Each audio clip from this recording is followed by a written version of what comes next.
Welcome back to another episode of BreBre Talks MMA. UFC in Mexico City was amazing. Honestly, I really enjoyed it. I thought the energy that they brought in Mexico City was just unreal.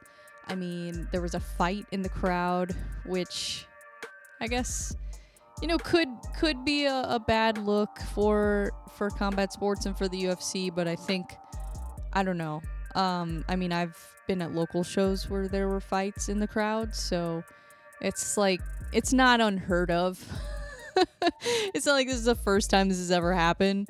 But honestly, watching the fight in the crowd, here's something interesting.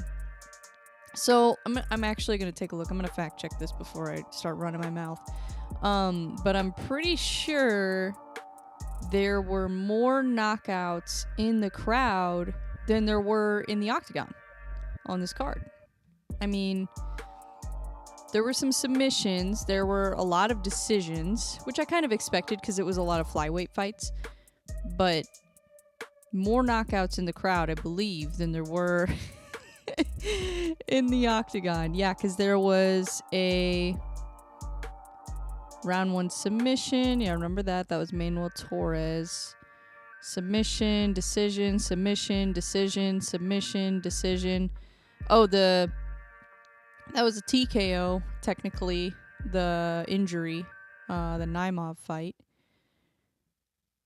Yeah, there was not a single knockout on this card. 2 knockouts in the crowd. Same guy. Like, that guy needs to get signed. Honestly. I mean, I don't know. I mean, obviously, I'm not going to sit here and promote fighting in the crowd at an event. Like, that's not good. Like, please don't do that. But put all that aside, I'm impressed. Honestly, I was impressed. That guy, man. Like, what? That guy has to train. I mean, in the way he, like, put his hat back on right when he was done, I was like, what? Who is this guy? Also, though, they're in Mexico. So, you know what? I don't know what the laws are down there on that kind of thing. And Dana was saying the security never even tried to break it up. So, I don't know. I mean, it's a different energy. It's a different vibe for sure. But let's not pretend that this hasn't happened before. Like, this is a new thing. Like, of course this has happened before. And, a lot of times it's like people that know each other that are fighting each other in the crowd. It's not always like some random person. A lot of times it's like, oh, well, I know this guy, he's, ex-fighter's brother or something, something like that. It could be like that sort of a thing, but I thought it was pretty insane. I mean, the way he just knocked the first guy out and then one punch KO'd the other guy, I was like, what is going on? Like, this is insane. So, yeah, not good. I don't support unsanctioned violence, but impressive nonetheless. I think I would like to see that guy in a boxing match. I think that'd be crazy. But no, I mean, the fans in Mexico were just unreal. I mean, I feel like, and it's kind of crazy because, America is such a patriotic nation, and, we're all about the flag, the red, white, and blue, and, 4th of July and all that kind of stuff. But then when it comes to the fighters, I feel like we don't bring the same kind of energy that these international crowds are bringing. So, I think it's really cool to see these events in other countries, and I'm glad that we've been able to see so many just in the last year. I mean, we've had France, we've had Mexico now, Brazil. We've had a ton of different events in other countries. We had Abu Dhabi. We're about to do Saudi Arabia, I think, later this year, maybe in the summer. I think I saw that was like June or July. So pretty cool. And it's only going to happen more and more. I think, as the sport continues to grow. And that's something that I did want to talk about. Obviously, I'm going to get into Brandon Moreno versus Brandon Royval. I have a lot that I want to cover on that one. But before I get into that, I do kind of want to talk about the changing landscape of MMA. And I've talked about this several times before. And I was a big believer in PFL whenever they first kind of came on the scene. But one thing that does worry me with PFL and with newer organizations coming along is that the talent is now kind of split. You know, I obviously the UFC has a much bigger roster. They still have way more fighters. But, you know, let's say PFL takes 3 heavyweights that could potentially be in the UFC's top 15. That's a big miss for the UFC because that's a very weak division right now. Same goes for women's bantamweight and women's featherweight. I mean, look how much talent they have over there at PFL at women's 145, and then they did have the 155 division. I don't know if they still have that. And I know they, I guess, aren't doing the featherweight class in the tournament. You know, they aren't including that weight class in the tournament. But the thing is that they don't always have all of the weight classes in the tournament to begin with. So they still have those fighters on their roster. They're just not going to be in the tournament. So, which honestly kind of sucks for the fighters in that division because then it's like, okay, well, now I'm not going to be able to have a chance at the $1 million when I could go over to the UFC. There's nobody over there. I could be champion, you know, like probably much easier than I can here because we can't even fight for a championship now. So that is kind of one thing that does concern me a little bit just with the weaker divisions like flyweight, heavyweight, any women's division, honestly. It just does kind of concern me that talent is now being taken to another organization. And not that I think the UFC deserves it more or anything. I just think from the perspective of matchmaking is where we start to see maybe some issues because, you know, it's hard to match fights to begin with at heavyweight and flyweight and women's MMA. But then when you start adding more organizations into the mix, then I feel like it kind of overcomplicates things even more. So I'm not sure if the PFL is good for MMA in the long term. You know, I think ideally I would hope that either I couldn't see the PFL having any ability whatsoever to buy a UFC, but I could see the UFC having the ability to buy PFL down the road. So maybe that happens. I don't know. I just don't see that model. Now that I've really kind of seen it play out more, I don't know if I don't know if it's going to work. I don't know. And not that I don't think it's a good organization. I think they're doing great things for the fighters, and hopefully it helps fighter pay increase. And I hope that it brings good things to the sport, and I think it already has. But at the same time, I just think that it's going to be really, really difficult to compete with the UFC. And I don't think they're going to be able to, at least for another 10, probably 20 years. Just being honest. I mean, look how long it took the UFC to get to this point. You know, Rome wasn't built in a day. Like, let's just be honest. And until, the only hope that we have, really, is that we do have a lot of talent coming up from other organizations that are in the regional scene and the local and amateur scene. That is the big hope that we do have for filling out the roster more. And hopefully, you know, we have the same thing happen with, you know, women's MMA. Like, there's more girls doing wrestling now in high school. And I think that those programs developing will produce talent for the UFC, the PFL, and all these other organizations. But at the same time, I am a little worried that, you know, it might just be a little too soon for somebody to try to compete with the UFC. You know, if they were to try this 5 years from now, might be a different story because there would probably be more fighters available to choose from. But because when you look at it, like, look at the Contender Series this year. How many contracts did they give out? Like 40 something? They gave a contract to every single fighter that won. Even, I think there were just one or two that didn't win that they gave a contract to. So obviously the UFC is hungry for talent right now. But at the same time, you don't want to water it down. You don't want to keep signing these guys. Like, I mean, look what happened to Tom Nolan. He comes into the UFC and clearly did not look ready. And, you know, and I thought he had a good shot. You know, he has good technique. He's got the skills. But, you know, what was he, 5-0 when he made his debut? I mean, that's just not enough. You know, unless they have a more lengthy amateur career, then maybe. But I think we need to do more.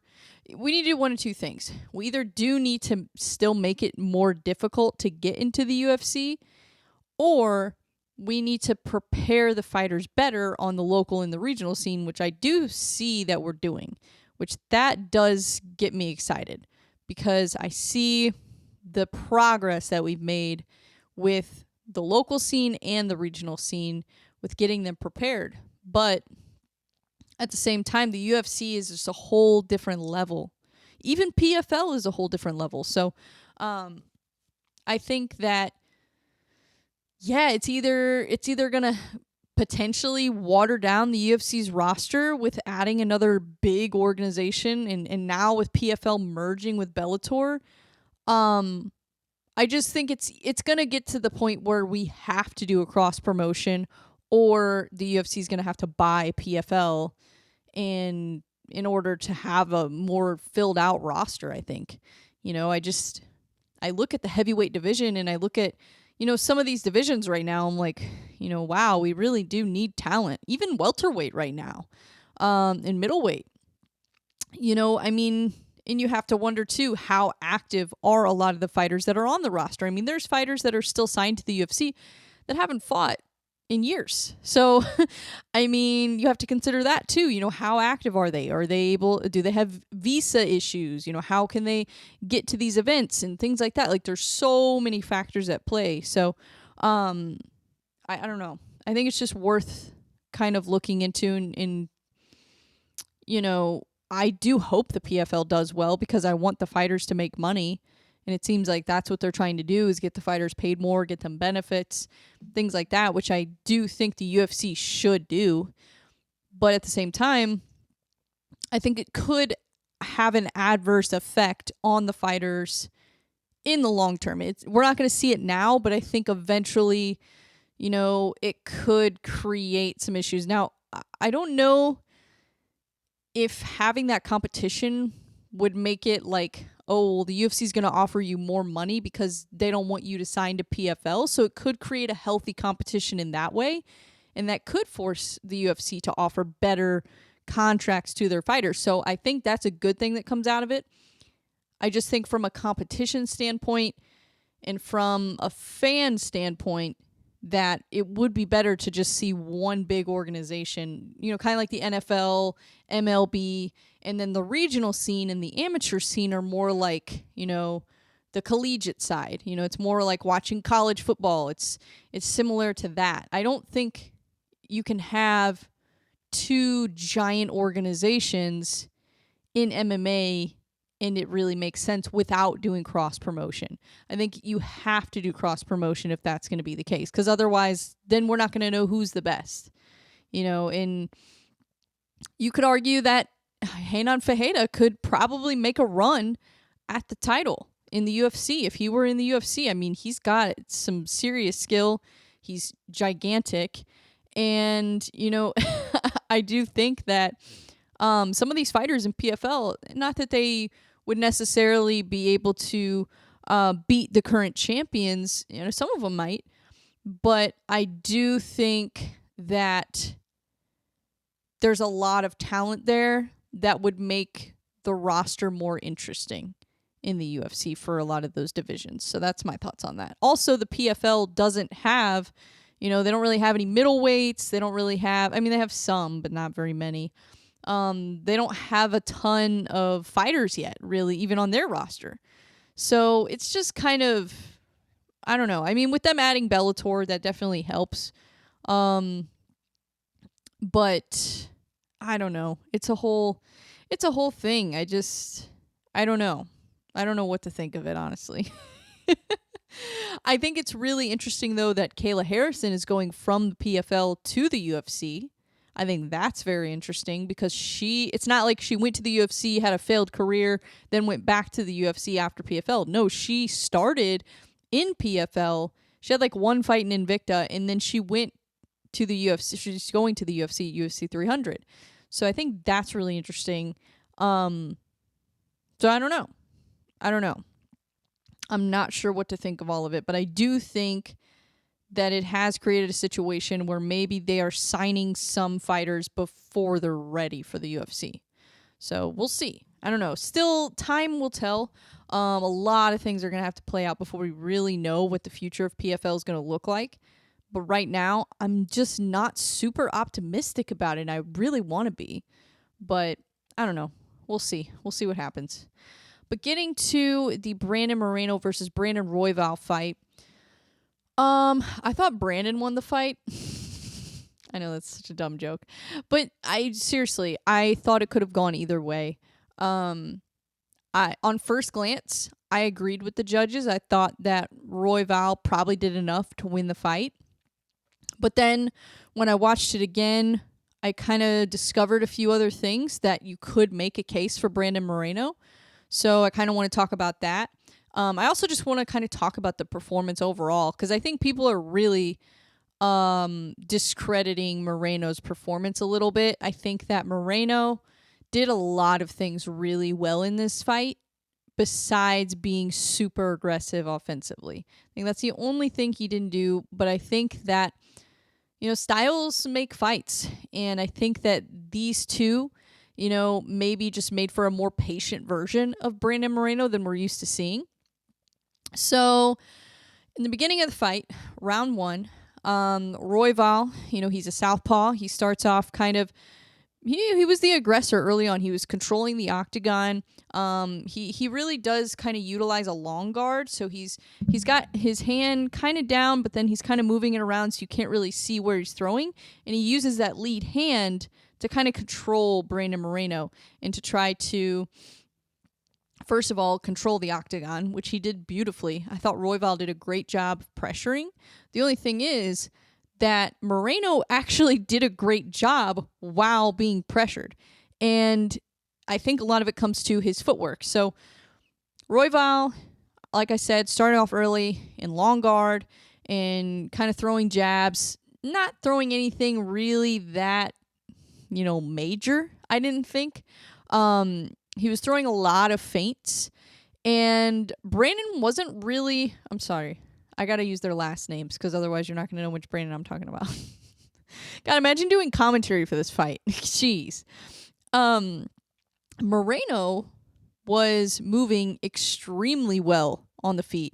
His footwork is just insanely good.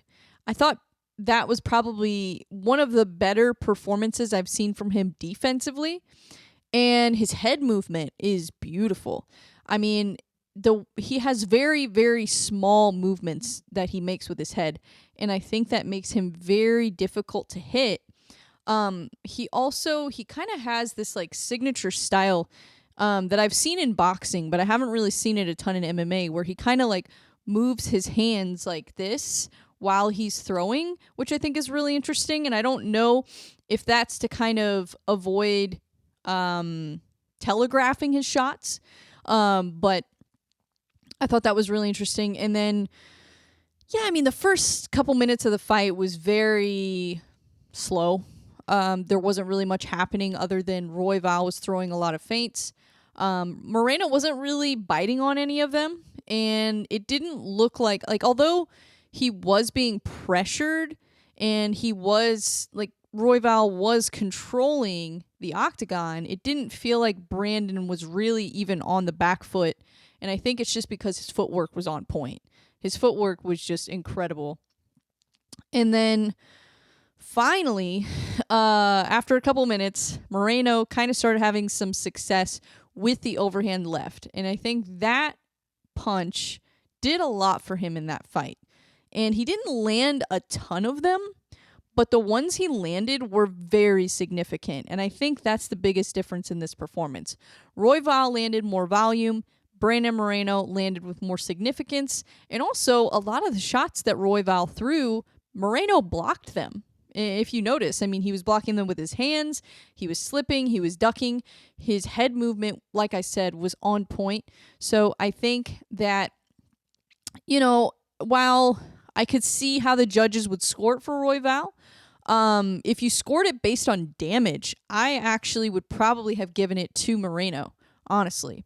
And one thing that happened not early in the first round, probably like the last half of the first round, Royval threw a kick to the body. He actually threw, he kind of feinted the kick. I don't know if he feinted the kick or if he just didn't fully commit to it, but he kind of threw that kick one time before, like immediately before, and then he threw it again and fully committed to it.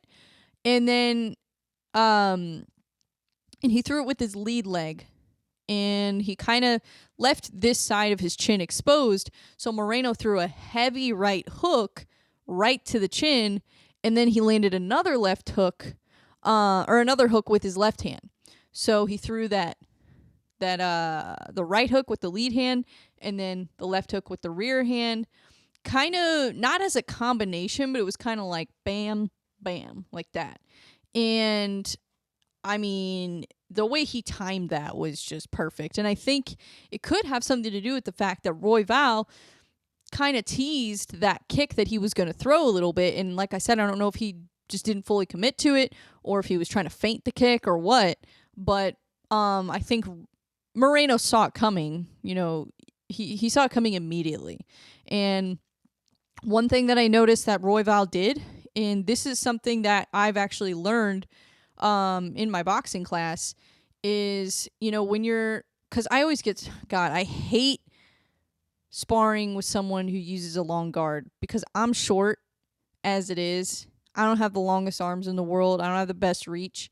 So when I'm trying to hit somebody and they've got their hand out like this, it's pretty hard. But one thing that I've learned, and thank God my coach kind of gave me some pointers on this, is move your head with your punches. And that's something I noticed that Moreno did. So if you look at a lot of those big power shots that he threw, he's moving. So he's kind of like moving off to the side a little bit when he throws, especially on the two, and especially on that those hooks that he threw when Royval threw the kick. So I thought that was really interesting. And then Royval kind of jabbed his way out of there, and then he kind of threw, I can't remember what it was. He threw a little combination. It landed, but it didn't really land clean on Moreno. So, I easily gave that round to Moreno. And I need to look at the judges' scorecards real quick because I can't remember if they scored that round for Moreno or not. I think most of them did.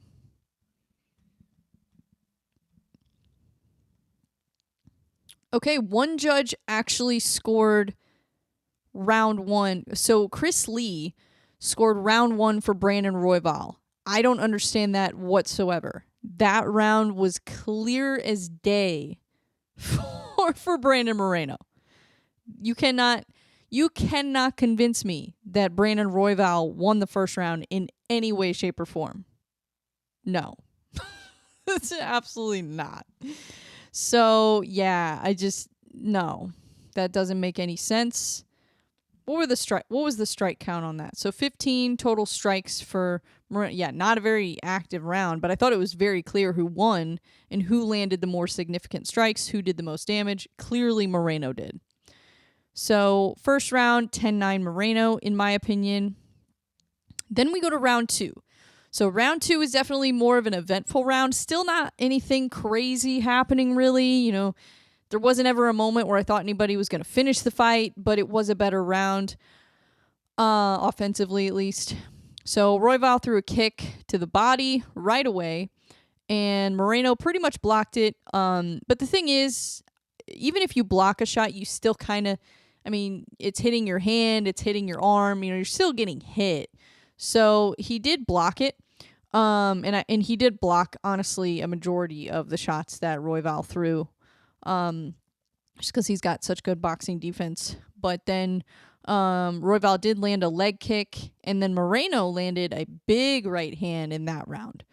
Royval, I think the issue and why he kept getting hit with these big power shots with Moreno in the first few rounds was because he wasn't moving his head.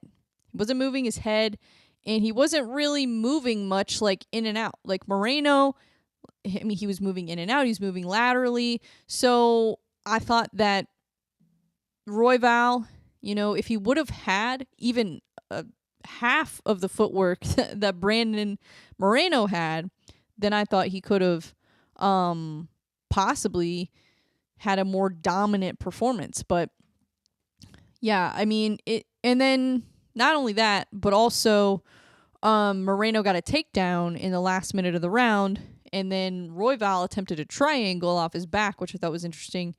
But I gave that round easily to Moreno as well. I thought he landed the bigger shots. I thought he did more damage, and he got the takedown. So, yeah, I gave that round to Moreno, and I'm going to check the judges' scorecards, see who they gave that round to. So, actually, 2 judges scored round 2 for Brandon Royval. Mike Bell and Chris Lee both scored round 2 for Brandon Royval. I disagree. I think that was all Moreno in that round. And then we've got, let's see here, round 3. So this was a very interesting round. Moreno attempted a takedown again, but Royval, I think, was hip to that at this point. I kind of had a feeling that Moreno's takedowns were going to be less and less effective after that because the scrambles were really, really good. And even when he did get taken down in the last round, or in the second round, then, he wasn't really in much danger. I mean, he attempted a submission of his own. So I wasn't really sure what Moreno's strategy was with the takedowns. I thought he was having more success on the feet, honestly. So I don't know if he would have abandoned the wrestling. Maybe the judges would have scored it for him. I don't know. I really don't know. If anything, you would think that the takedowns would help him, but takedowns without damage, some judges will score it for you, some judges won't. So I'm not sure. But yeah, I thought round 3, Royval landed more, especially with the kicks. Moreno attempted a bunch of takedowns, didn't get any of them. So I gave that round easily to Royval. And let's see what the judges said. So one judge gave that round to Moreno.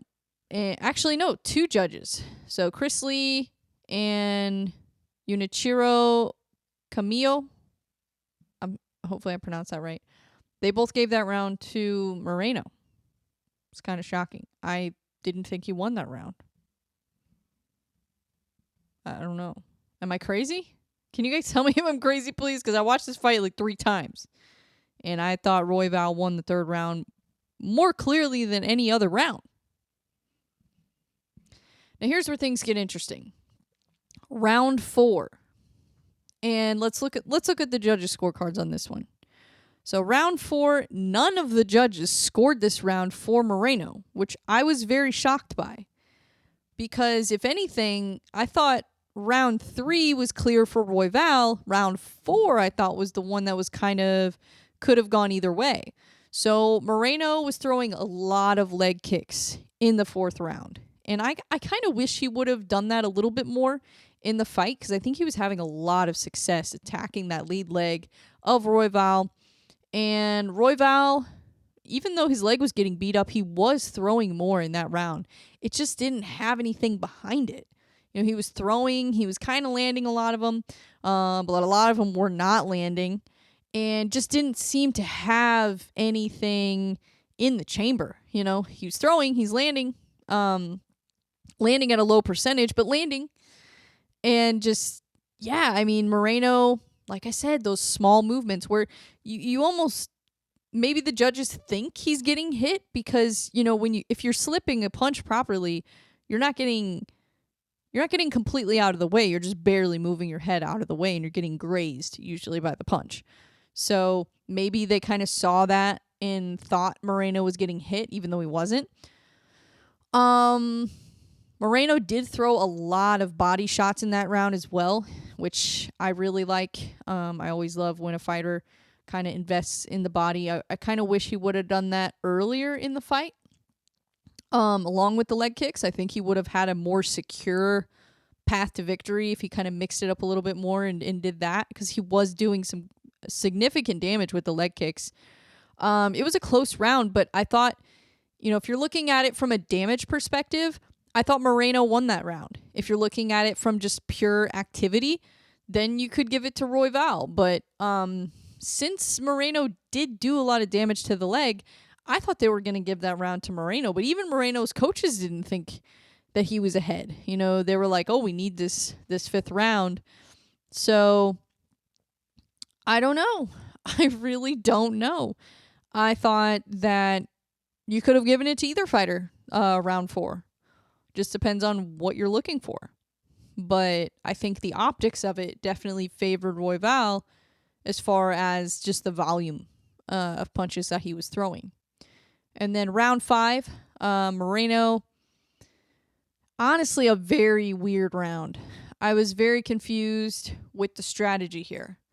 Moreno was engaging in the clinch, which to me, I just didn't quite understand what the strategy was with that, because he arguably could have been down 2 rounds and his coaches are telling him, okay, we need this round, and then he engages in the clinch. So I'm like, I don't know, maybe he was trying to set up a takedown, trying to get a finish. I don't know what the strategy was there, but I thought he was having a lot of success with just throwing those big shots and staying out of the way. I mean, I thought that was working well for him in the first couple rounds. So I don't know. I don't know what was going on. And then he attempted another takedown. So it was just kind of weird, I didn't know what to think about the last. I thought the last round was going to be a brawl, honestly. And Herb Dean apparently did too, because he immediately was giving them warnings when Moreno initiated the clinch. And even that was kind of like, okay, that's a little ridiculous. Like they just clinched. I get it's the final round and it's, a main event. But at the same time, that's just what happens sometimes. It's a fight. It's mixed martial arts. But Herb Dean was in just bleed mode, apparently. He was not playing around. He's like, no. He's like, you guys got to work immediately when they clinch. So I thought that was interesting. I really didn't know how to score this round. I gave it to Royval, but I don't know. I mean, Moreno blocked a lot of those shots, but he just didn't do as much damage in that round, I thought, and didn't throw as much. So I gave that round to Royval. But I don't know. I didn't even want to score that round. It was just such an interesting round as far as like ineffective grappling. I guess you could say the grappling was just not very effective from Moreno. So I just didn't know how to score that. It was just weird. Yeah, weird round. I don't know, a lot of people are saying a bunch of stuff about Moreno though, like, oh, he's not hungry anymore, or, oh, he's whatever, he's gone downhill. And no, that's not the case. He still had a great performance, honestly. I just think that styles make fights. I think that, Brandon Moreno is so entertaining, and he's been in so many just absolute barn burner fights, that people expect that from every single fight. And you can't expect that in every single fight. Every fighter, maybe not every fighter, but most fighters are going to have at least 1 or 2 boring fights. Let's be honest. And I didn't even think the fight was boring. I thought it was a good fight. It was just not the fast pace that we're used to with a Brandon Moreno fight. It was a little different. But Honestly, beautiful boxing from Moreno. I thought Royval, his kicks looked excellent. I thought he did a great job pressuring, like I said, and defending the takedowns. He did a fantastic job defending those and not allowing himself to get in really any danger in this fight. He did eat a lot of shots, eat a lot of big shots, but overall, I thought they both had a good performance, honestly. I think that, you know, it's easy to pick a side just because you want to be like, oh, well, this is why I thought this guy won. But in this case, honestly, I would have been happy with either of them getting the victory here or a draw. I just didn't think it was really a robbery. You know, I didn't think it was a robbery at all. I thought the judging was probably a little questionable. But as far as a robbery goes, no. This was not a robbery, guys. Like, no. It's not like Moreno dominated him and then lost the fight. It was a close fight. Let's be real. It was a close fight. So, yeah, I wouldn't have been mad if they gave it to Moreno, though, because I thought there was a strong argument for him to win the fight. But we'll see. Moving on to Ortega versus Rodriguez. This was such a good fight. Oh, my God. I almost wish that Ortega wouldn't have finished it early because I just wanted to see more. But, man, the first round, Rodriguez looked incredible. He dropped Brian Ortega bad, and his striking was just beautiful. I mean, his kickboxing is next level. His front kick, the speed that he throws that front kick with is insane. And his knees and the clinch looked amazing. I mean, the first round for Rodriguez was just beautiful. The ground and pound was fantastic. But then Ortega ends the round on top. And I'm like, wait, what's going on here? Like, what is going on? And then second round, you know, Ortega starts really turning it on and takes Yair to the ground. And I think because he's like, okay, I have the advantage here. Why am I going to stand up with this guy? You know, I have a big advantage on the ground. So then round 3, Ortega gets the submission. I thought it was a great performance. I thought that, man, Brian Ortega, I think he's much more skilled and he has better stand-up. But Brian Ortega kind of reminds me of Nate Diaz a little bit.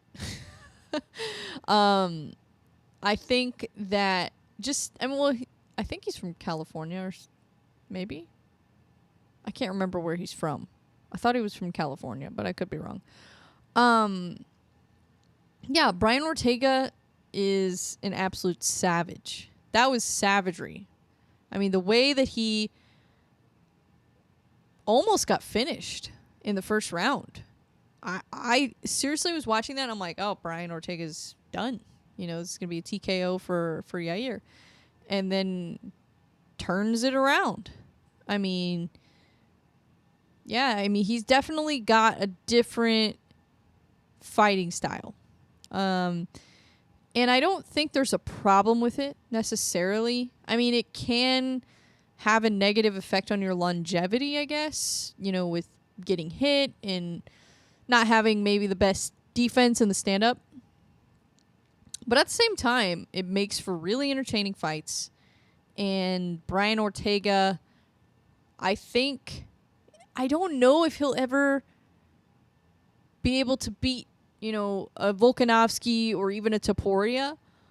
But he could be, like I said, like a Nate Diaz, you know, or a better version of Nate Diaz at featherweight. And what he could really do is capitalize on that style and capitalize on, you know, his ability to make a comeback in a fight. And, you know, his heart. That's, I think, the biggest thing here. He has a lot of heart. And that was one thing that really drew people to Nate Diaz, is just the fact that he does not quit. And he could lose a whole fight and then somehow throw up a submission at the last minute, you know, things like that. I feel like Brian Ortega could kind of run with that a little bit. And maybe he doesn't get to a title doing that. I mean, you never know. He could. I just don't see it happening. It seems like, you know, you get a certain number of title shots, and then it gets to the point where it's like, okay, you're probably not going to make it to the champion. You're probably not going to get the belt, if you will. You know, he may fight for a title again at some point. He absolutely might. Especially if he can beat Evloev. If they end up doing a title eliminator, if he can beat Evloev, then he will absolutely probably be fighting Topuria next. But I just think that more likely what would happen with his career is he gets like big money fights. And I think him versus Topuria, if they build it properly, could be a huge fight, which is why I think there has to be a title eliminator. There was a pretty good beef going on with Yair and Topuria, because Yair was talking a bunch of trash about Topuria leading up to the Volkanovski fight. But I think that in order to create an Evloev title, if either Evloev or Ortega ends up fighting Topuria for a title, they're going to have to build it. Because right now, there's really not a story. I mean, Topuria just became champion. A lot of people thought Volkanovski was going to... I thought Volkanovski was going to hang on to his title. So I think we need to build it up. And I think the only way to do that is to do a title eliminator. I honestly... I wouldn't be mad at either of Evloev or Arnold Allen. I just think it would look kind of weird if somebody coming off a loss was in a title eliminator over somebody who's coming off a win. But the fight was very close. So I do think the fight to make is Evloev versus Ortega. I would probably lean toward Ortega in that fight, actually. I think he's a lot more dangerous than Arnold Allen, and I think he's more dangerous than Yair. Obviously, you just beat Yair. So I don't know. I think I would lean toward Ortega in that fight. I'll have to do like a whole breakdown if that fight actually happens, to really be able to kind of get to a conclusion. But at first glance, I would probably lean toward Ortega. I think that if Ortega wins, that's an easier sell. Ortega versus Topuria is a much easier sell than Evloev versus Topuria, to me. I think that, yeah, like I said, Ortega's style is more entertaining. Way more entertaining. Plus, the trash talk would probably be excellent. I think that Topuria... God, he is so powerful, though. And I don't think Ortega has the best defense in the world. I think Topuria's stand-up is much better than Ortega, I will say. So if the fight is standing, I'm taking Topuria all day long. But, you know, Ortega surprised me a little bit against Yair. He really did. So you never know. You can never count Brian Ortega out, that's for sure. So, I don't know. But I do think if Topuria and Ortega fought, that would be fight of the night. Absolutely, for sure. I think that would be an absolute banger of a fight. I don't think it's ready yet. I think we need to build it. I think there needs to be a title eliminator. Evloev versus Ortega. And then the winner of that gets the next shot at Topuria. Because who else is Topuria going to fight? He's probably not going to fight Holloway. Especially... So, let's talk about that. So, Holloway versus Gaethje. Let's say Holloway loses to Gaethje. Which I actually think a lot of people are sleeping on Holloway in that fight. I think that he has a major speed advantage over Gaethje, and I think there's a huge possibility that he could win, just with his pace alone. But I think that if he loses, then where does he go from there? You know, does he keep fighting at lightweight? Does he try to make a run at the featherweight title again? I don't know. So, yeah, but I would like to see Holloway versus Topuria. That would be an incredible fight. But with that Gaethje fight being in April, I imagine that's going to be a war. It's either going to be a knockout or it's going to be a war. I don't think Max Holloway is going to knock Gaethje out, but I do think there's a strong possibility that Gaethje could knock Max Holloway out. Even though I don't think he's ever been knocked out. Has he? Has Max Holloway ever been knocked out? Let me see. Max Holloway. No. Still never been knocked out. I couldn't remember. Oh, he got submitted early in his career. His UFC debut against Poirier. Yeah, that's right. Yeah, I honestly, gosh.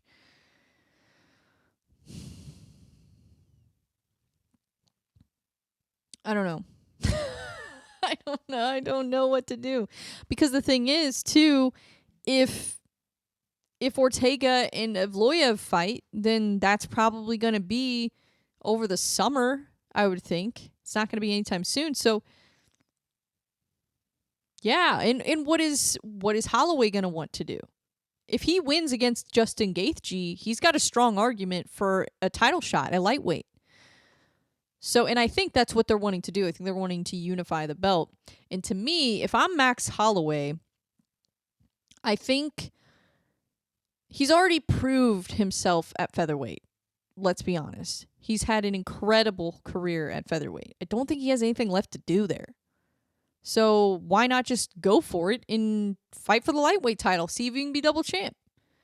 You know? I think if I were Max Holloway, that's probably what I would do. Is, why not go for it? You never know. I mean, Volkanovski almost beat Islam the first fight. So now if it's on short notice, no. Nobody else, please fight Islam Makhachev on short notice ever again, please. Full camp only for any of these, phenoms from Dagestan. Like, you need a full camp for that, I think, because they're very well prepared. And if you're not well prepared, you are probably going to lose. Let's just say that. But, yeah, and I'm sorry I'm taking you guys on such a journey here with this, but I am trying to wrestle with this in my mind because I do think that it's a very complicated situation at featherweight right now. And as much as I would like to see Topuria be an active champion, I just don't think that's possible yet. Unless we throw somebody in there like Conor, for example, and that feels stupid to me. Because first of all, Conor can't even make featherweight. So it's not going to be a featherweight title. It'll be a lightweight fight. And it's not going to be for a title. So it's like, that's just dumb. Like, what is that? That's just dumb. So the Conor thing, I don't get that.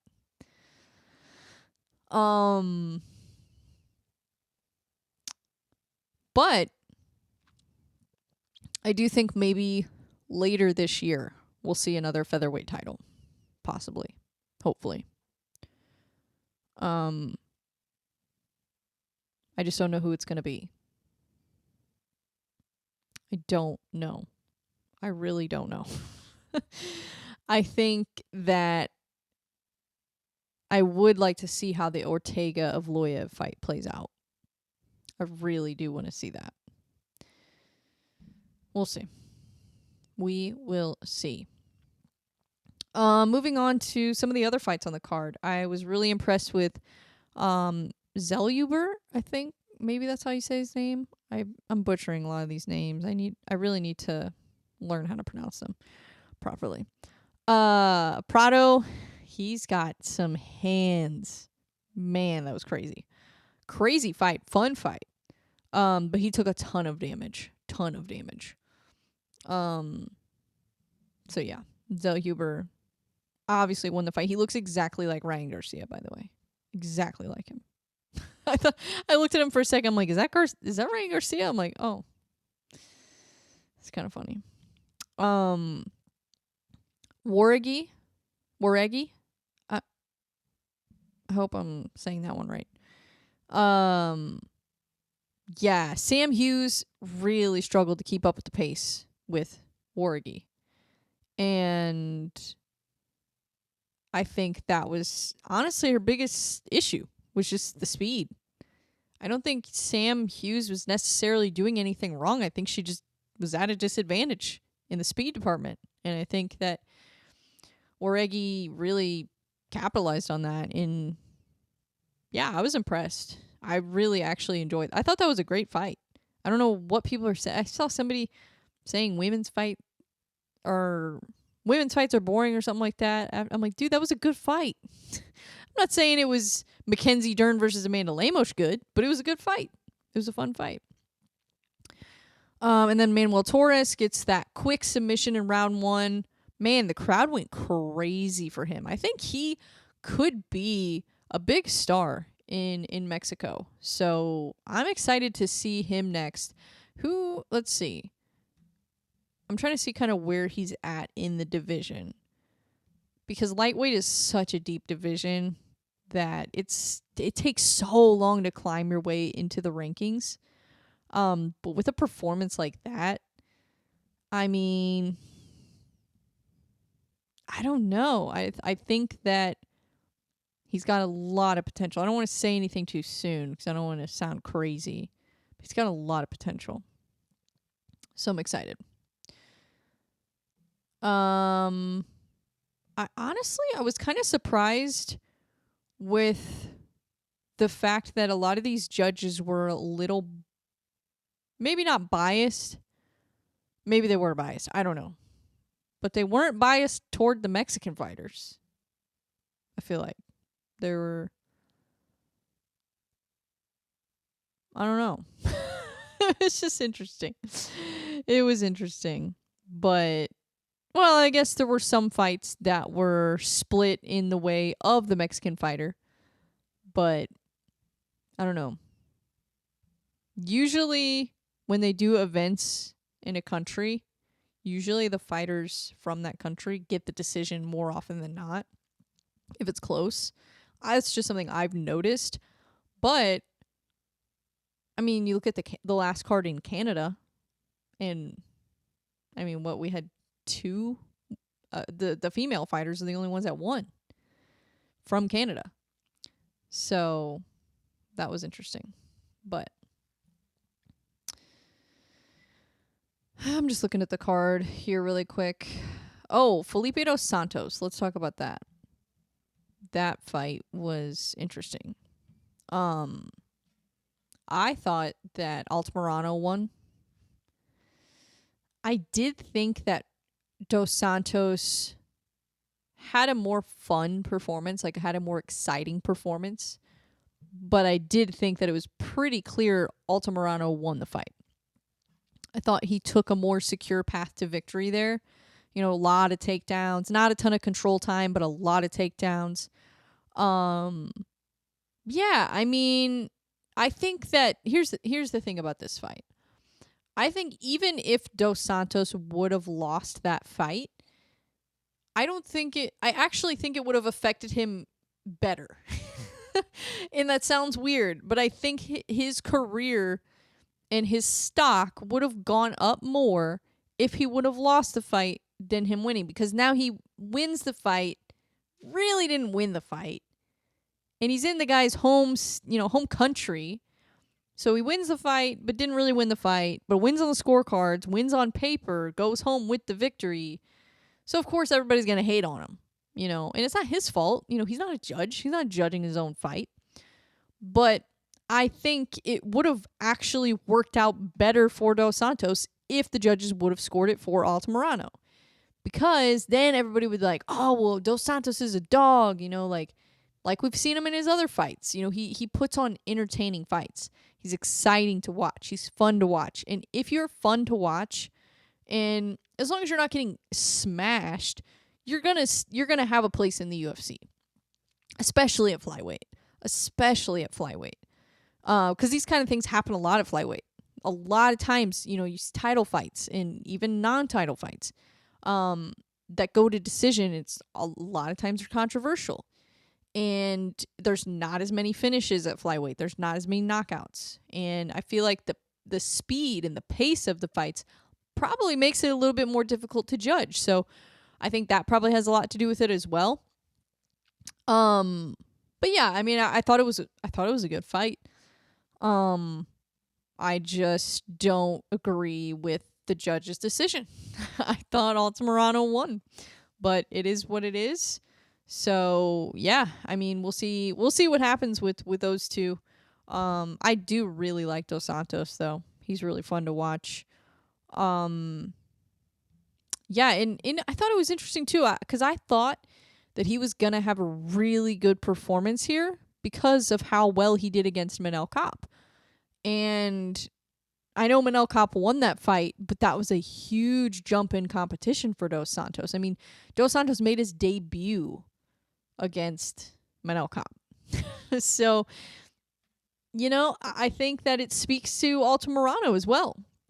I mean, that's, even though he didn't win on paper, hopefully people will remember that he did kind of win the fight and don't hold it against him, even though on his record it'll show like, hey, you know, you didn't win this fight.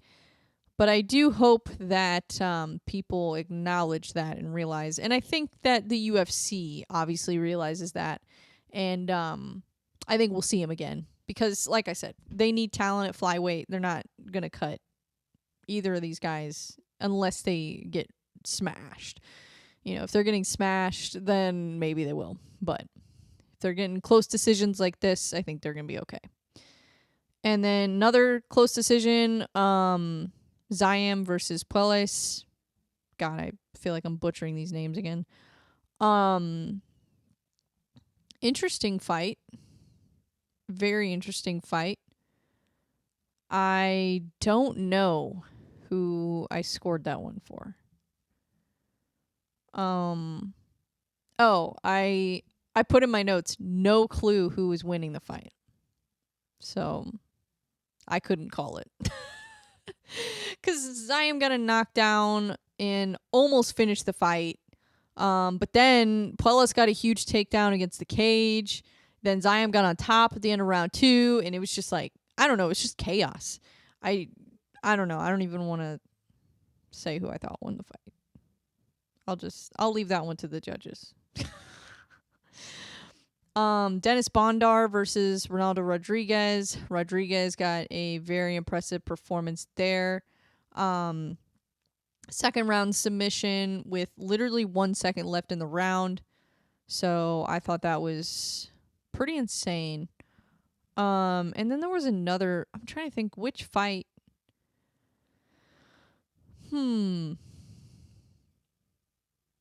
Aguilar versus Mendonça. Yeah, that was interesting. Aguilar won that fight via decision, but that was another one that was kind of hard to score, in my opinion. I thought they were going to give it to Mendonça, but honestly, I wasn't sure just because of the way the decisions had already been playing out on the card early. I was like, I don't know. Let's talk about the first fight. So Muhammad Naimov won via opponent injury in 44 seconds of the first round. Man, I really would like to see a real standout performance from Naimov.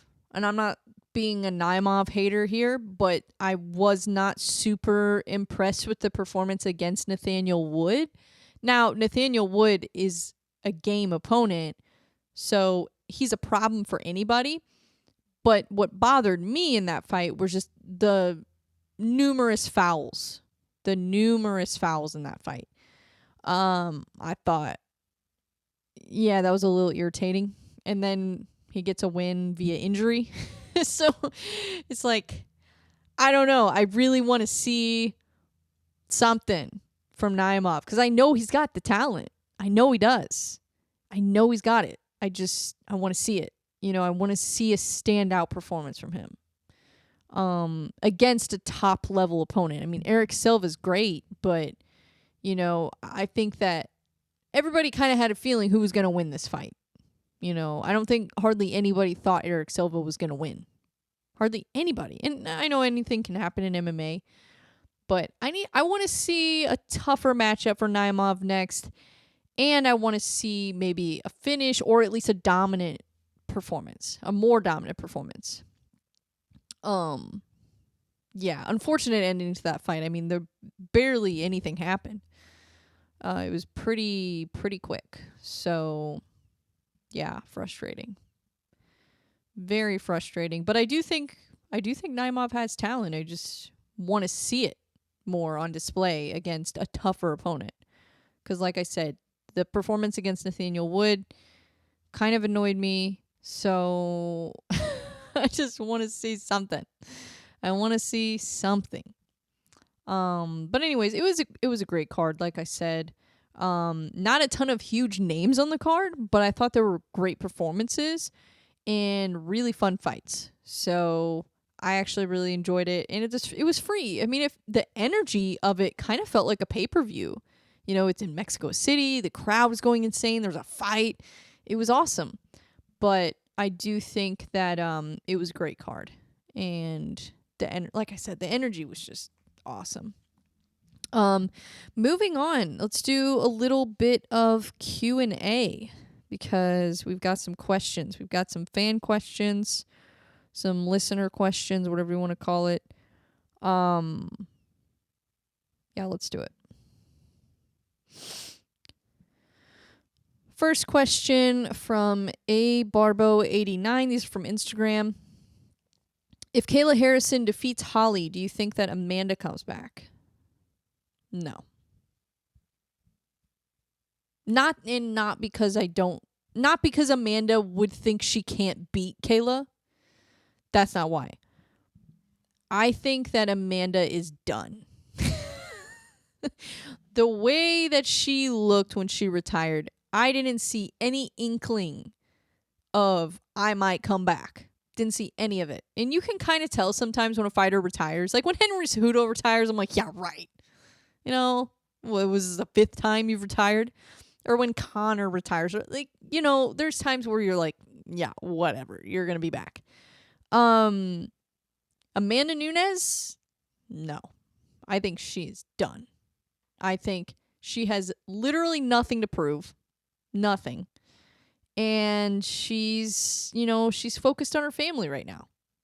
So, no, I don't think Amanda Nunes will ever come back. Maybe a big money fight, something like that. Maybe not in the UFC.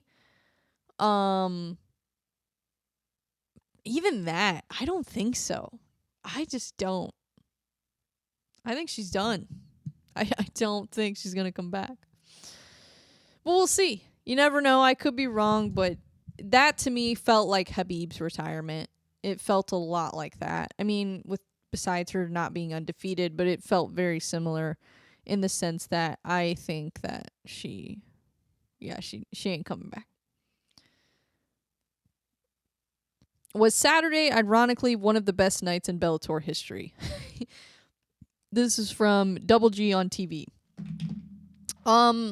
Yeah, I didn't watch the whole event, so I'm not going to sit here and pretend that I did. I did not because I was working. But I did watch some of it, and I tried to catch as much of the highlights as possible. And I saw that a lot of the Bellator champions won.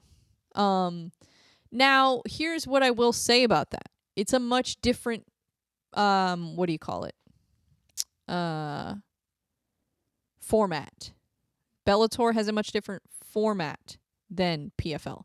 PFL has the tournament format. Bellator has more similar to the UFC where they have their rankings and they have a bigger roster. So I'm not surprised at all that the Bellator champions did better. I'm really not surprised. Bellator's been around longer. Their roster has had a lot more time to develop than PFL. So, yeah, I wasn't surprised at all. And I don't think it necessarily means that Bellator's better than PFL. I just think that it's had more time to develop. Those fighters have more experience. And yeah, I mean, it just also, I think that people had an interesting view of Bellator because if you look at it, I mean, look at how many legends have come out of Bellator. There's been a lot. So I think that, yeah, there are definitely some fighters in Bellator that wouldn't last 5 seconds in the UFC, let's be honest. But for the most part, they have a lot of talent. And like I said, I'm not surprised that they did better than PFL. I did hear that the Eblin versus Kasangane fight was controversial. But other than that, I mean, but Impa Kasangane is good, so it's not like he lost to some scrub. Or well, I guess Eblin, because Eblin won the fight. Yeah, Eblin won the fight, and Impa apparently a lot of people thought he won the fight. But even still, Bellator still dominated. So, yeah, I mean, but like I was saying earlier, I think that I just almost would rather see maybe the UFC buys PFL and Bellator at some point, or I don't know. It feels weird having two big organizations competing with each other instead of doing cross promotion. It feels so stupid.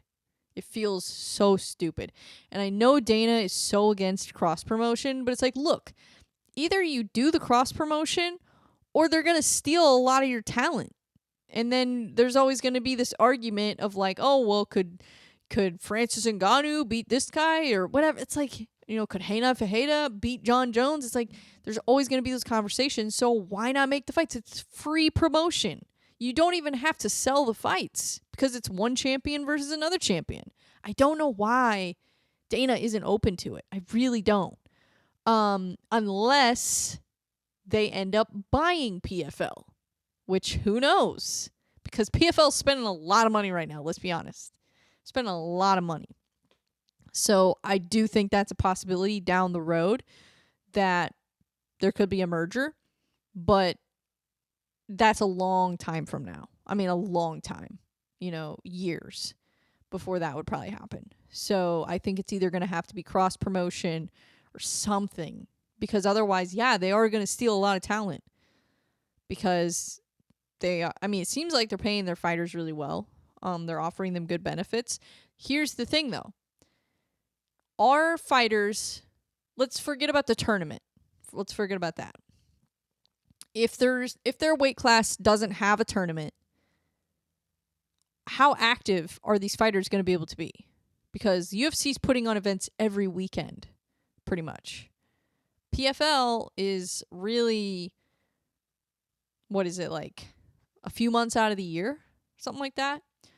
So that I think is one thing that people are overlooking, is just the opportunities for fighters are probably more prevalent in the UFC depending on the weight class. And also, I think the UFC is a much better platform for a fighter. I think they get a lot more exposure. I think they build a fighter's brand more depending on the weight class, depending on the fighter. So I think in that sense, now I do think what the PFL does a really great job of is promoting the women's fights just as equally as they do the men's fights. That is one thing that I really do like about PFL, and I think they do a great job of. I don't think the UFC does a good job with that. I don't think the UFC promotes the female fighters like they should, and I think that's why a lot of people have the perception of women's MMA that they do, because it's not promoted well enough. It's really not.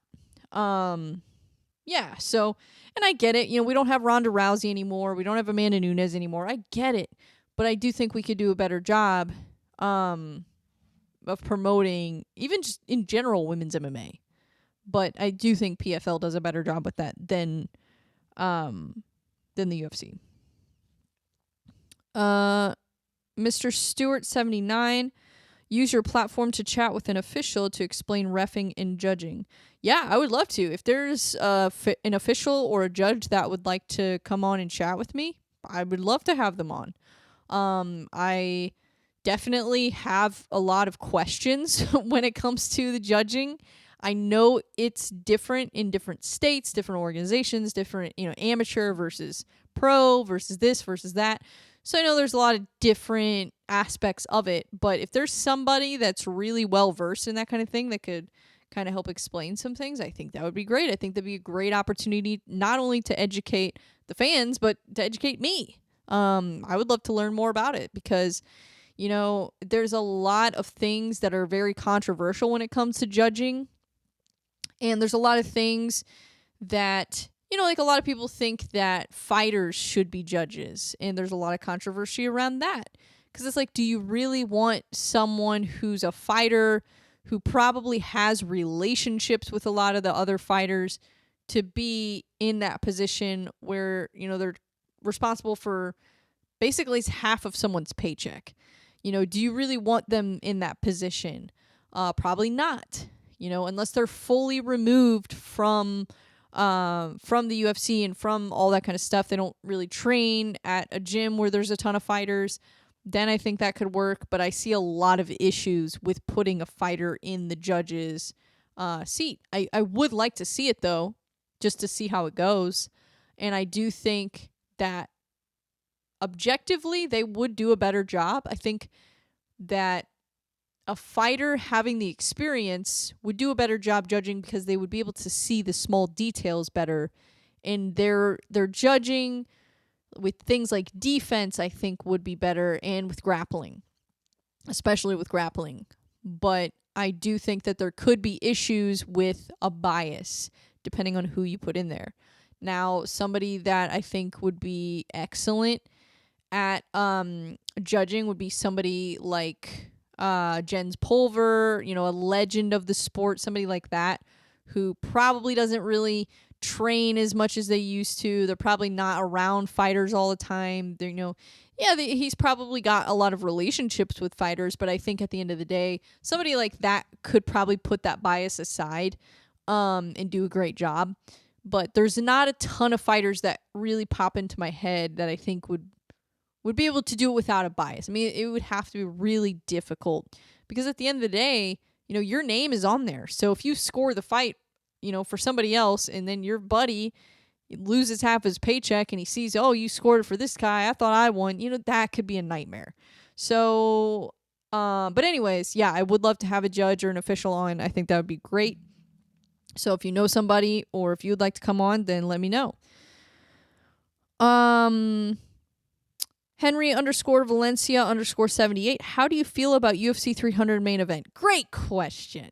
I love this question.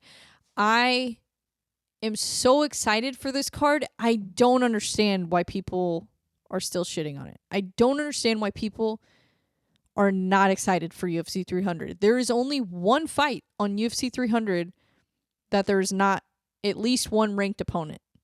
And it's Cody Brundage versus Bo Nickel. That's the only fight on UFC 300 where there isn't a ranked opponent in the fight.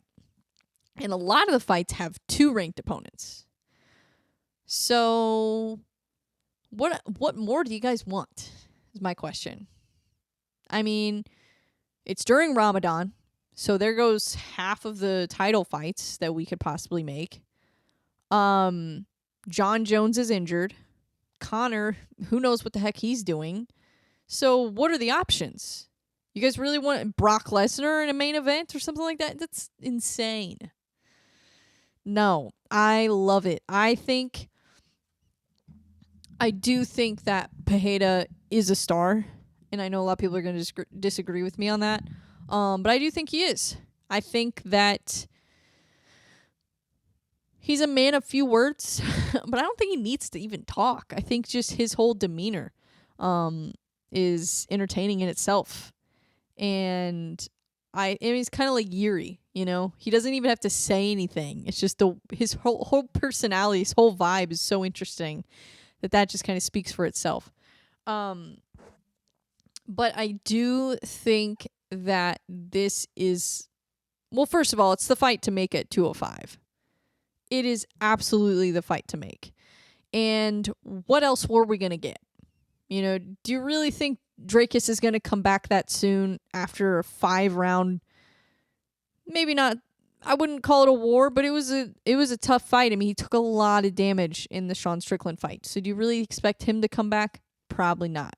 And even Adesanya, you know, I think he still maybe could use a little more time off. So there goes that. And then Islam. Okay, it's Ramadan. So that's pretty much out of the question. And then, okay, well, what about Leon versus Bilal? Really? Are you going to put that as a main event on UFC 300? No. You're going to put the double champion, Alex Pereira, who's not, like, people don't understand. Not only is Alex Pereira a double champion in the UFC, he won the middleweight title, and now he's got the light heavyweight title. So not only does he have not only does he have titles in multiple weight classes in the UFC, but he also has titles in a whole other sport, in kickboxing. Like, why do people not think about this? He is a multi-sport champion. He's arguably one of the best combat sports athletes overall right now. So the fact that people aren't excited about this is insane to me. I think that, like, you know, some of his performances, like the fight against Jan, okay, I get it. But, I mean, who really, like, let's say Jan would have got the decision on that fight. Well, then what do you do with Jan? You know, like, so I wasn't mad about that fight. I did think that Pereira won the fight. I thought it was kind of a weird fight, to be honest. I thought it was a little weird. But I did think that Pereira won. And I don't know. I mean, the performance that he had against Yair was beautiful. So even though a lot of people were saying it was an early stoppage, even Yair said it wasn't an early stoppage after the fight.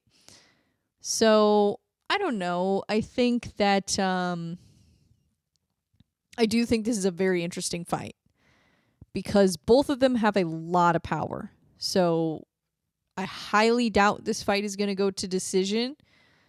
And it's going to be, it's one of those fights that maybe it's not going to be a war. It's not going to be very fast paced, you know, but I do think it's going to be one of those that kind of leaves you on the edge of your seat because, you know, they both have a lot of power in their hands and either one of them could knock the other one out with one punch.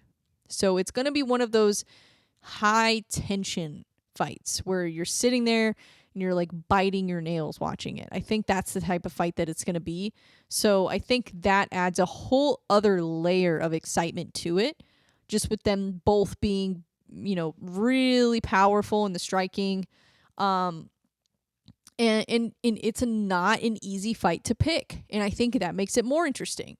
You know, I don't think you can sit here and say, oh, Jamal Hill's going to knock him out, or, oh, Pereira's going to knock him out. I don't think you can say that. I don't know. I really don't know how to call this fight. I don't know. I am going to do a little deep dive on it and kind of go into it a little bit more, but I don't understand the hate on this fight. I don't get it. I think this makes perfect sense for not only for the division, but for the card. I mean, why would you not want the only double champ that's available right now in your main event? Why would you not want that? Of course, if we could get John Jones in the main event, we would make that happen immediately. You know, I'm sure Dana would salivate if John Jones could fight in the UFC 300 main event, but he can't. So what are we going to do? You know, you got to work with what you got. And right now, not a lot of options. So I think that, I think that it's a great main event. I love it. And what's the card looking like right now? 'Cause I don't remember what they put as the co-main. I can't remember if it was the Gaethje fight or the Jan fight. 'Cause Gaethje versus Holloway is going to be 5 rounds, which I love. That fight has to be 5 rounds. I mean, there's no way they could have made that a 3-round fight.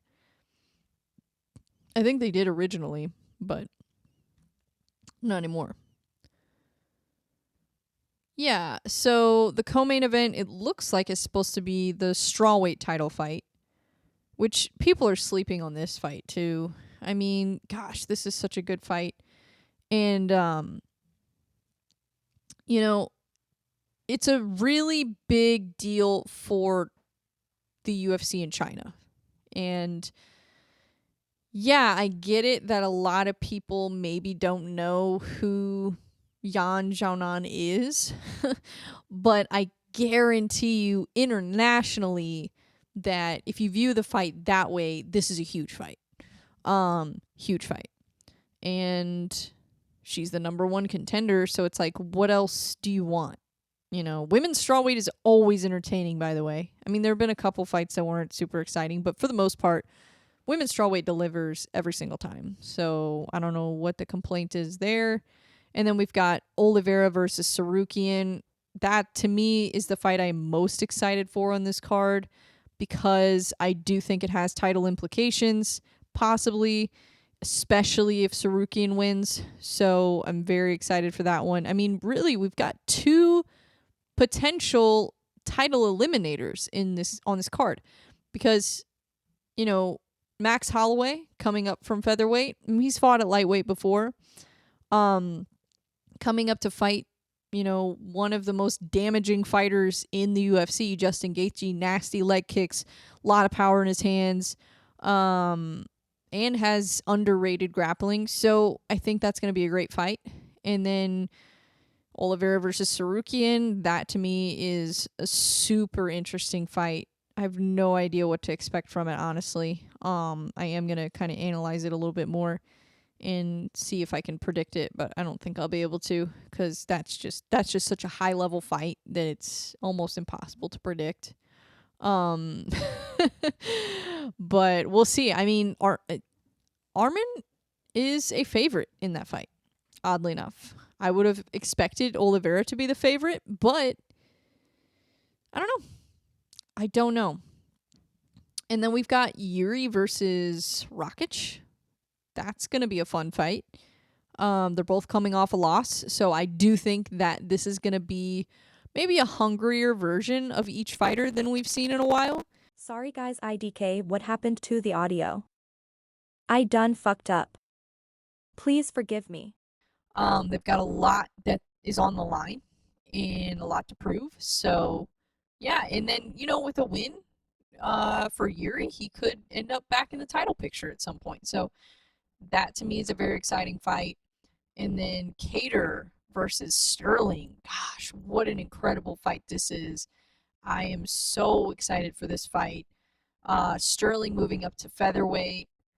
I really am so curious to see how this lack of weight cut, for better words, I guess you could call it a weight bump. I don't know what you want to call it, but he's not having to cut an additional 10 pounds. So I'm really curious how this is going to affect his cardio, his chin, all that kind of stuff, his speed, his grappling, his strength. Because he's not going to have that strength advantage like he did at bantamweight. That's the one thing that I'm really curious about with that fight. So, yeah, this whole card is incredible. I could keep going. I'm going to do a deep dive on it, so I'm not going to get into every single fight right now. But I am very excited for it, and I think it's going to be incredible, and hopefully I will be there. Next question from Tim Delaney. What/who encouraged you to start an MMA podcast? Great question as well. So I actually used to do predictions on Instagram. Like I would just like circle who I thought was going to win, and that was like my little thing I would do. And I was just kind of a nerd about MMA for a while.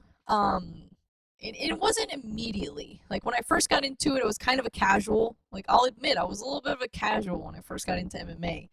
And that was, I want to say, probably 7 years ago that I first really got into it. And then it took me maybe, I would say probably 2 years of watching it before I became an MMA nerd. So I would say I've been an MMA nerd probably for about 5 years now. and it's only gotten progressively worse since I started. But there's a few things that led me to start the podcast. I'm going to give a couple shout outs here. Brendan Cassidy is one person who has encouraged me in the past to start doing this. And actually, we talked about starting a podcast, so I might have to bring him on sometime. And it's funny because I've never met Brendan, but we have like talked a lot about MMA. And how it started was we were talking in the comments on some thread, I don't know, and we were talking about MMA, and ever since then we've just always really enjoyed talking about MMA, and I feel like he understands the sport really well, and he's into a lot of sports, but that's one person that kind of helped encourage me. And then another person is Sam Tripoli. I reached out to Sam Tripoli and told him I wanted to start a podcast, and was like, hey, how do you start a podcast? I'm like, I don't know what to do. And I was already a big fan of Sam Tripoli and his comedy, and I knew he was kind of in the MMA world a little bit, but as far as podcasts go, I'm like, that's the guy, because he has more podcasts than probably anybody else on this planet.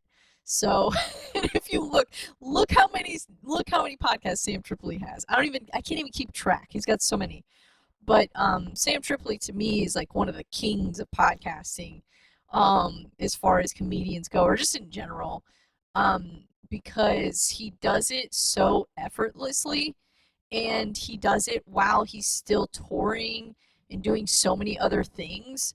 So I think it's really cool just what he's been able to create, with tinfoil hat and all that stuff. And I'm not even really a conspiracy theory person, but it is interesting listening to, a lot of different perspectives and stuff like that.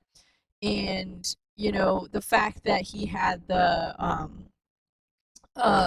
he went on tour with Eddie Bravo recently, but he had, the whole thing with Eddie Bravo, and they collaborated on a lot of stuff. So he was really kind of embedded into the MMA community a little bit. And I actually would like to see more of that from Sam. I think it would be really cool to, like, he did a fight companion this year. And I think it would be cool to see him do that again. And I think it would be awesome for Sam to really kind of dive into that. I mean, I know he has so many other things going on. He has so many podcasts, but to see him do more um, talking about MMA would be really interesting, because he actually does have a lot of knowledge on the sport, like kind of a surprising amount of knowledge. And he trains Krav Maga and Jiu Jitsu. So, yeah, but Sam's somebody who encouraged me, and basically what he said, he's like, it's really not that complicated. He's like, you just got to find somebody who wants to talk about stuff with you and talk about stuff. Talk about stuff you like. He's like, that's really all there is to it. So I was like, okay, let me find somebody. And then, there was, like Brandon and I had talked about doing it. And there was, maybe a couple other people I had talked to about doing it, but nobody really wanted to like really go for it. Or maybe they just didn't have the time, and I really didn't have the time. So then it got to the point where, fast forward 3 years after, I had reached out to Sam, he was kind enough to respond and give me some advice. And now, I still talk to Sam, every now and then, and keep him posted on what I'm doing. And he's helped me a lot and given me some direction. Um, but I do think that was probably the biggest push, was just the fact that I got to the point where I looked back on that conversation, and I looked back at, like, the conversation I had with Brendan, and I was like, man, I need to just do this. Why am I waiting around? What am I waiting for? I'm like, I need to just get a microphone and freaking do it. And I didn't even start off doing MMA stuff. I mean, I talked about MMA a little bit, but I knew that eventually I would start doing it, but I didn't want to start doing it until I really kind of had a little bit more knowledge and could, properly cover it. And it's hard to do. Like, when you first start, you're always going to sound like a casual. Like, you just are. It doesn't matter. Even if you're a fighter. Like, a lot of fighters joke around like they're a casual fan because they don't have time to watch fights. They're in the gym, you know? So it's funny, but I do think that eventually I got to the point where I was like, yeah, I just need to do it. And I did it. So it's worked out so far. I mean, I've been able to progress pretty quickly. But I think it's because of the long period of time that I thought about doing it and prepared for it. And then now that I'm actually doing it, it's all just kind of coming full circle. So, yeah, that long-winded answer, but yeah, that's how I kind of got encouraged to start it. Next question from Jeffrey.Tooley. Do you think Henry Cejudo can make it back to a championship level? At bantamweight, no. No. After watching that performance against Marab, no. No. Featherweight, or not featherweight, flyweight. Flyweight, I could see it. Potentially at flyweight. Bantamweight, absolutely not. No. There's way too much talent at bantamweight right now. There's no way. And after getting smashed by Marab like that, I don't think there's any chance that he's going to get another title shot anytime soon because, that wasn't even a title fight. So, yeah, that's tough. Bantamweight, absolutely not. But like I said, flyweight, yeah, could he beat somebody like Moreno or Royval? Absolutely, I think he could. Um, but we'll see. Honestly, I don't know. And how does he do against somebody like Pantoja? That's a great question. I don't know. Um, but yeah, that would be interesting. And I feel like I honestly, my ideal fight would probably be Moreno versus Cejudo. I think that to me, that fight needs to happen at flyweight at some point, just because there's such a story behind it. I feel like, um, Moreno, he had like, God, such a hard time early in his career, and then also the fact that they used to train together makes it really interesting. Um, but not only that, but just the fact that both of them kind of saved the division. I feel like Henry had a similar role in the flyweight division that Moreno has had in the last couple of years. Moreno really brought a lot of attention to flyweight and built it back up because for a while, and it might have a lot to do with COVID and that whole thing, but for a while, there wasn't much attention on flyweight like there is now. So I think Moreno, yeah, and Henry did the same thing before. He really arguably saved that division. So I think that makes it really interesting. Also, the wrestler versus striker kind of really does make it interesting. And Brandon Moreno does have really good submission game too.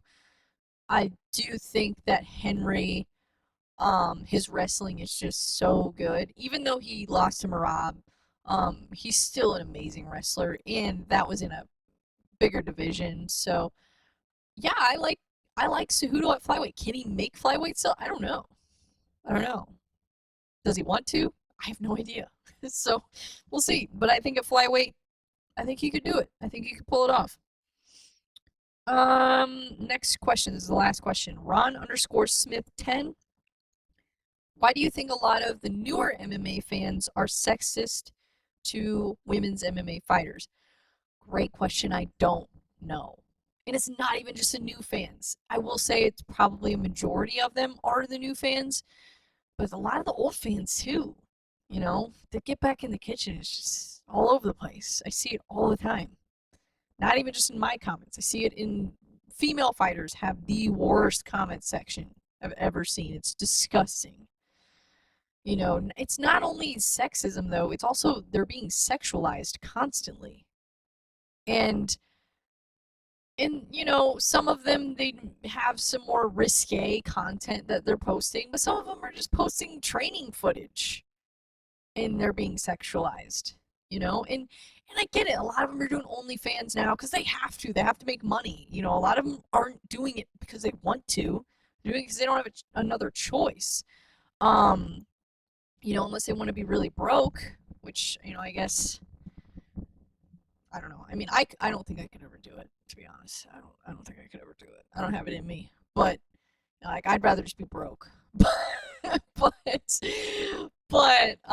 I see why they do it because there's just not a lot of options for them to make money to be able to balance their training with, a career. So it's hard, and they're not paid as much as the men are, because there aren't as many eyeballs on women's MMA that there are in men's, and there's not as many fighters, and all that goes into it. But I think that yeah, we need to be a little better as a community.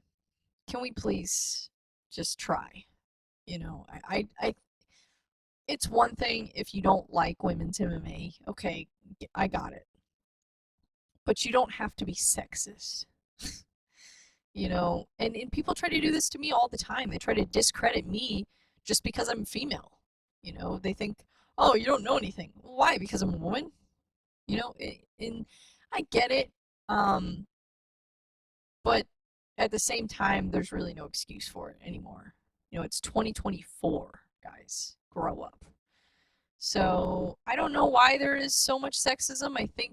I do think there's a weird dynamic with female fighters and certain types of men. Not types of men, but certain men with a certain mindset toward women. There's a lot of men that don't think women should fight. They just don't like it. They don't want to watch it. They don't want to see it. And I get it. It's different. It's new. But I think it's been around long enough to where people should be able to get over that, at least hopefully soon.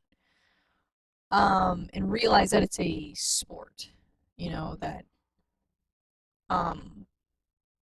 yeah, I just don't know how you can't have respect for somebody like Mackenzie Dern and, Amanda Nunes and a lot of these fighters that are honestly have more skill than some of the male fighters on the same level as them. So I don't know. I don't have an answer. I'm sorry. Hopefully it changes because I am getting a little tired of it. I'll be honest. Because people forget like I'm a woman, so why would I support this? You guys really expect me to support sexism? No, thank you. Yeah, I don't know. It's kind of gross. Hopefully it changes, but probably won't for a while. It really probably won't for a long time. I hate to say that, but I think this community just needs to be educated more, and I think that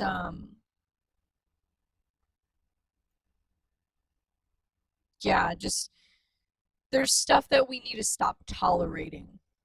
That's the problem. We tolerate anything from fans. We just tolerate it. We're just like, oh, well, that's just how it is. Well, it doesn't have to be that way. If we actually say something about it and be like, yeah, no, maybe don't say that. I don't know. To me, it seems pretty insane, but whatever. I don't make the rules. Um, see what else am I gonna talk about? I think I talked about everything. I believe. I'm gonna double check, but I'm pretty sure I talked about everything. Yeah, I did. All right. Well, that's all I got for you guys. Thank you for all the comments lately. They've been wonderful. People really didn't like me going after Lucas Tracy. And look, I didn't want to go after him. I didn't want to have to do it. But when you come after my friends, I'm going to say something. Because nobody else is going to stand up for, a lot of these journalists. And if I have to do it, then I'll do it. Because I don't like seeing somebody being bullied like that. It's just ridiculous. Because I didn't say anything negative about Lucas Tracy other than what he said and what I thought about his comments. I never made fun of his voice, never made fun of his hair, never made fun of how he looks, didn't say anything personal. He didn't do that. He made it a little personal. Attacked, basically made fun of Gabriel's voice and was basically mocking a lot of the reporters. And to me, like, that is just a little distasteful, in my opinion. That to me is somebody who maybe is a little insecure with themselves, possibly. I mean, I don't know. I don't know the guy, but it just seems like maybe he really does want to be a reporter and doesn't know how to go about it. So he's kind of mad. Like, why are these people reporters and I'm not? You know? So I get it. But if anybody that knows Gabriel, though, knows that guy knows MMA. He knows MMA better than probably anybody I know. I would say he knows more about MMA than I do, honestly. I might be better at certain things in media. I might be a little bit better in certain areas, but overall, he's seen more events, he's watched more fights, he knows more of the fighters, he's interviewed a ton of fighters, not only in the UFC, but also in PFL and Bellator. So, yeah, I mean, if you don't have respect for Gabriel as a journalist, then you don't know what he's done, in my opinion. He's done some incredible work. So, and if you didn't notice, one of his interviews with Sean Strickland at the press conference, one of his questions went viral. So, uh, yeah, I don't know. I don't know. The whole thing was just crazy. But yeah, I don't have anything against Lucas Tracy personally. I just don't like when people say things about my friends. Don't say anything about my friends, and then I won't say anything about you. How about that? Or even when people say stuff about me. I mean, of course, if somebody is straight up slandering me and saying things that are not true, I'm gonna be like, yeah, no, that's not true. Yeah, what are you doing? But if somebody's just talking trash, just to talk trash, I'm probably not gonna acknowledge it. You know. Um, but in this case, yeah, that just really bothered me. So yeah, I had to say something about it because I know Gabriel, because I know how hard he works. I know what he's achieved as an MMA journalist. I know the work that he's done, the talent that he has. So it's like, yeah, you're not going to sit here and act like Gabriel is just some random reporter. Like, no, he knows what he's doing. I don't know. I don't know. But yeah, I'm very excited. Also want to give a shout out to the local scene. St. Louis has really come a long way with combat sports, and March is going to be a huge month. So we've got Nemesis Fighting Alliance on Friday, March 1st. Main event is Dakota Bush. I cannot for the life of me pronounce his opponent's name.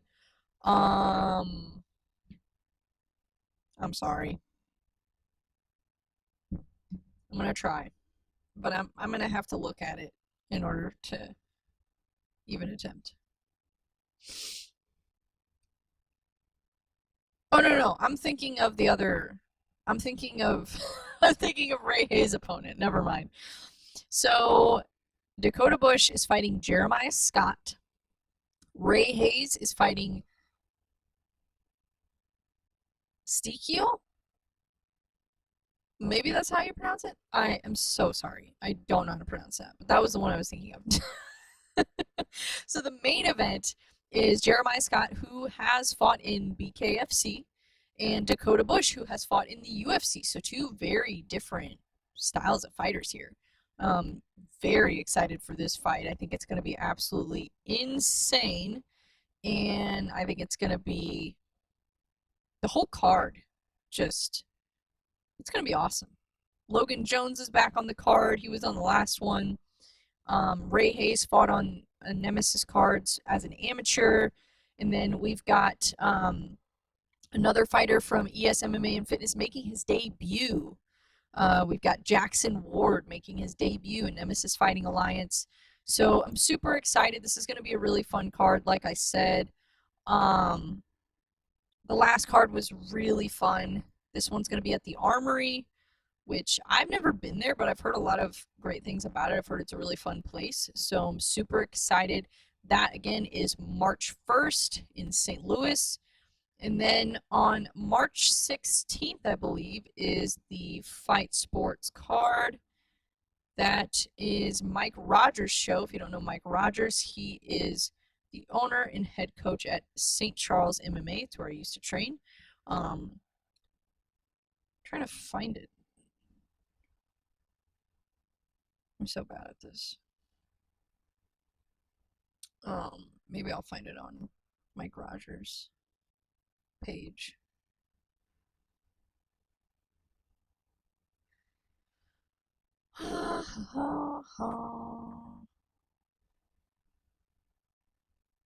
I can't find it.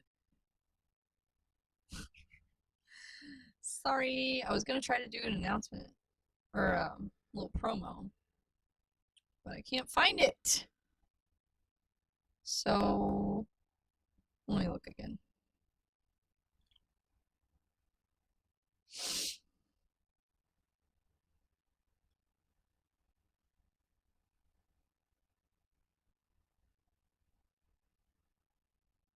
Oh, I found it. Okay. If you search Fight Sports St. Louis on Facebook, you will find it. It is March 16th at the St. Anne Community Center. These fights, not as much of a production value as you're going to get with a Nemesis card or a Shamrock card or a stand-up card, but it is a great place to start. And it's a great place. It kind of almost feels like an Apex card, something like that, like a similar vibe to that, where it's more of kind of a pressure cooker type of fight where you're going to get really fun fights because they're more focused on the competition. They don't have all the nerves from the lights, the cameras, like all that kind of stuff. So I feel like it takes a lot of the pressure off the fighters and they can just kind of focus on their performance and not have that huge adrenaline dump. I mean, of course, you're still going to have an adrenaline dump. But I think it's a great place. Like Ashley Pryor was saying, she's like, this is a great place to start. Um, kind of dip into competition without having all the pressure of like a big production. But also, like there's some fighters on this card that I've seen fight before. I've seen Chrissy Long fight before. She's super sweet, super fun to watch. She's really tall. She's got like really long arms. So she's really rangy. And there's actually going to be Muay Thai, boxing, and kickboxing on this card. So yeah, I mean, I'm really excited.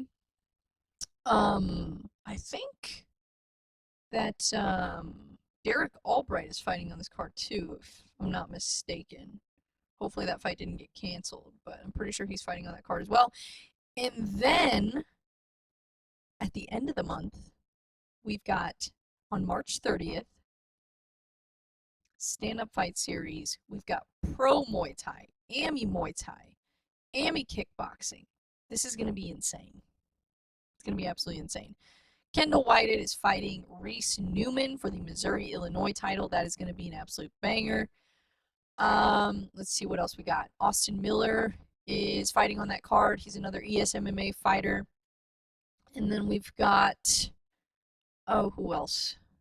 Gosh, I'm drawing a blank here. Trey Crawford is fighting on that card. He's a pro kickboxer out of St. Louis. He's been in the game for a long time, so I'm very excited to see him fight. I was able to do a post-fight interview with him earlier, or not earlier this year, last year at Shamrock after his win over Thomas Thatcher. So very excited to see him get back in the cage, or back in the ring, I guess this time. Last time it was in a cage, this time it's in a ring.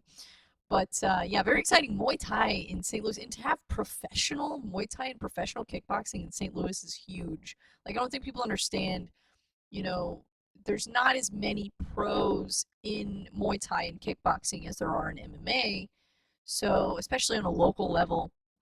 So, this is awesome. I'm really, really, really excited. Um, yeah, and Chad always puts on a great show. Chad Mueller, Stand Up Fight Series, always puts on a great show. The matchmaking is just honestly best matchmaking I've seen at a local level. In all honesty, especially with it being all stand up, it's just fun. It's just fun, man.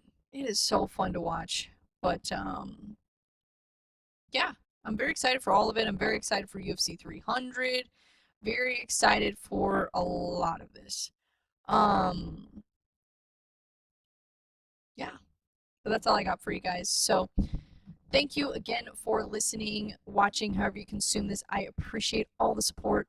even if you're a negative Nancy in the comments, don't really care. I mean, it still helps my algorithm, so thank you. Uh, but anyways, no, but I appreciate the support because I've had an overwhelming amount of support from everybody, especially on the local level. So I really do appreciate that, and it means a lot to me. So yeah, I appreciate it, and I will see you guys next week.